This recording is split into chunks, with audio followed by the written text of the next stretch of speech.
Perkenalkan, saya Leana Risa, saya dari Prodi D3 Kebidanan.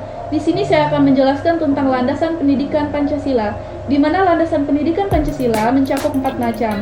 Yang pertama ada historis, yang kedua ada kultural, yang ketiga ada yuridis, dan yang keempat ada filosofi. Pertama-tama kita akan membahas tentang landasan pendidikan Pancasila.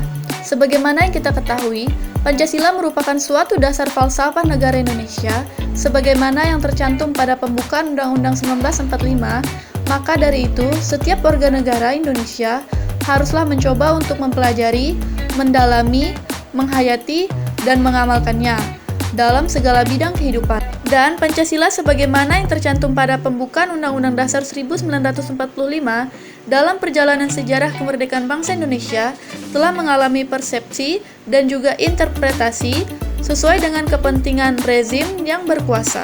Pancasila sudah digunakan sebagai salah satu alat untuk memaksa rakyat bisa bersikap setia terhadap pemerintahan yang memiliki kuasa, dengan cara menempatkan Pancasila sebagai satu-satunya asas yang ada dalam kehidupan bermasyarakat di Indonesia.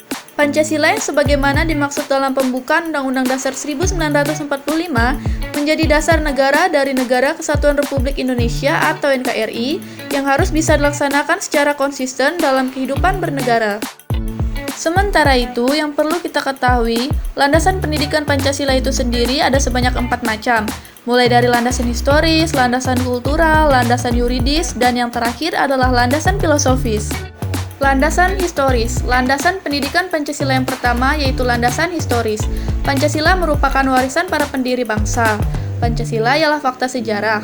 Tentu dari proses berbangsa dan bernegara, Pancasila merupakan hasil sejarah yang sangat berharga, sehingga kita harus bersepakat untuk mempertahankan Negara Kesatuan Republik Indonesia sampai dengan sekarang ini. Perumusan Pancasila ini mengambil dari nilai-nilai pandangan hidup seluruh masyarakat.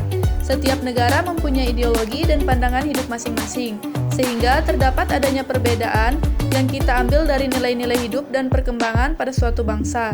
Pancasila sendiri mempunyai nama yang telah Presiden Insinyur Soekarno beri dan menjadi penggagasnya. Nama Pancasila ini ada pada pidato Insinyur Soekarno pada tanggal 1 Juni 1945 dalam persidangan Badan Penyelidikan Usaha-Usaha Persiapan Kemerdekaan Indonesia yang menjadi saran serta petunjuk. Landasan kultural. Landasan Pancasila yang berikutnya yaitu landasan kultural. Perlu Anda ketahui, landasan kultural Pancasila mempunyai unsur-unsur sebagai adat istiadat, tulisan, bahasa, slogan, kesenian, agama, kepercayaan, dan kebudayaan dalam negara Indonesia yang secara umum.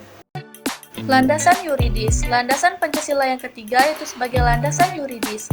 Definisi landasan yuridis adalah landasan berdasarkan aturan yang memulai perdagangan dan permusyawarahan. Dalam alinea atau paragraf keempat, pembukaan Undang-Undang Dasar 1945 yaitu sebagai landasan yuridis konstitusional yang di dalamnya terdapat rumusan dan susunan sila Pancasila sebagai dasar negara yang benar dan sah. Pertama, ketuhanan yang Maha Esa. Kedua, kemanusiaan yang adil dan beradab. Kemudian, persatuan Indonesia.